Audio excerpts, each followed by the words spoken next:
está bien establecido hablar en el Domingo de la Ortodoxia sobre la victoria de los santos íconos. Sin embargo, se trata de algo más amplio. El volumen sinodal del Séptimo Concilio Ecuménico, que se lee al final de la procesión de los íconos, nos aclara que se trata de una victoria de los símbolos. Así lo dice el texto. Así declaramos, así afirmamos, así proclamamos que honramos a Cristo nuestro verdadero Dios y sus santos con palabras, escrituras, pensamientos, sacrificios, iglesias e íconos sagrados. Los santos padres dejan claro, tras 7 siglos de santa tradición ininterrumpida, que el culto ortodoxo es un culto enteramente simbólico. Como símbolos del culto terrenal, que ilustran el culto celestial de los ángeles a la Trinidad, los escritos sagrados son las Sagradas Escrituras, tanto los textos litúrgicos, así como los tratados teológicos. Es la divina liturgia misma, el sacrificio, como dice el texto. Es un acto simbólico del sacrificio incruento de Dios mismo, la segunda persona de la Santísima Trinidad, algo que pasa desapercibido. Los santos padres caracterizan el culto sacrificial incruento del domingo como un acto simbólico, coherente con las escrituras, los templos y los íconos. Y todos sabemos que, aunque el Señor no escribió ninguna carta, ni construyó ningún templo, instituyó el sacramento de la Eucaristía, símbolo de su sacrificio personal. Incluso los templos, nos dicen los padres del Séptimo Concilio Ecuménico, son un símbolo. Simbolizan el mundo universal, etéreo y terrenal. Además, simbolizan el tiempo de las energías de la economía del Salvador. Todos los acontecimientos de su vida aquí en la tierra están representados en las paredes del templo al mismo tiempo, en paralelo, sin secuencia cronológica. El Todopoderoso está representado junto con los profetas que vivieron y predicaron antes que Él, junto con los ángeles que fueron creados primero y junto con los mártires y ocios posteriores. Así pues, el templo es un símbolo espaciotemporal y finalmente los íconos, símbolos de la gloria. Por eso, en la Iglesia Ortodoxa, los íconos no son representaciones naturalistas, sino interpretaciones espirituales. Simbolizan a la persona. Son rostros reconocibles, pero al mismo tiempo inaccesibles.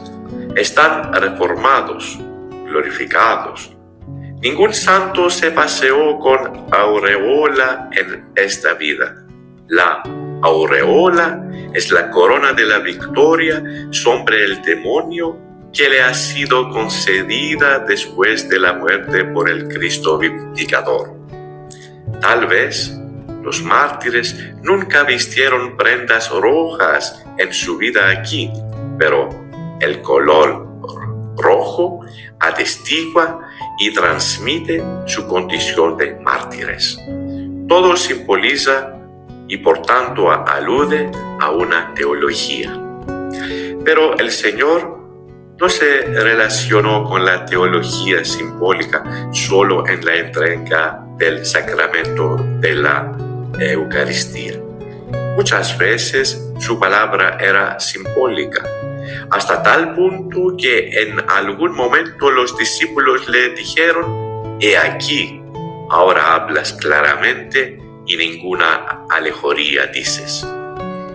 No es de extrañar, pues, que la Iglesia antigua, en general, hiciera un amplio uso del simbolismo, tanto para teologizar como para recordar.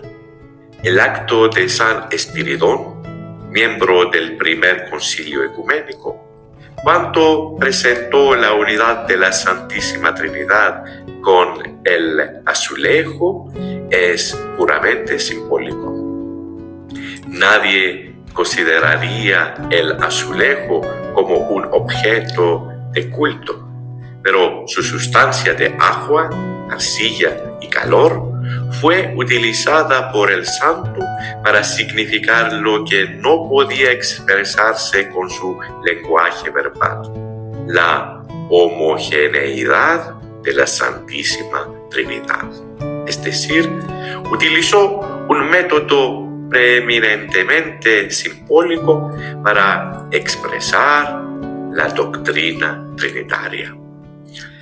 Cuanto más nos acercamos en el tiempo al Señor y a la Iglesia primitiva, más frecuente es el uso de símbolos del culto judío que fueron incluidos en la Iglesia. Cuanto más nos alejamos cronológicamente, más se diluye y se pierde el simbolismo. Un ejemplo son las comunidades protestantes. Después de los anglicanos y luteranos, que veneran los símbolos cristianos, los demás se muestran temerosos y disuadidos. Si te fijas, la señal de la cruz con la que los ortodoxos crucificamos todo, desde los regalos sagrados hasta la comida, pasando por nuestro propio cuerpo, es de no esencial a indiferente en algunas comunidades protestantes. Por no hablar de los pentecostales y los testigos de Jehová, que pisotean la señal de la cruz.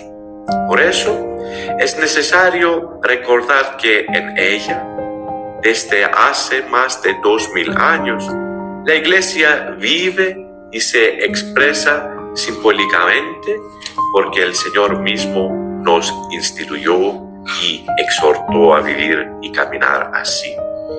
El Señor no desacredita los símbolos que se refieren a Él, los santifica y los utiliza para nuestra salvación. No nos extrañemos, hermanos míos, cuando nos encontremos en el cielo junto al Hijo al ver levantando el símbolo de la Santa Cruz.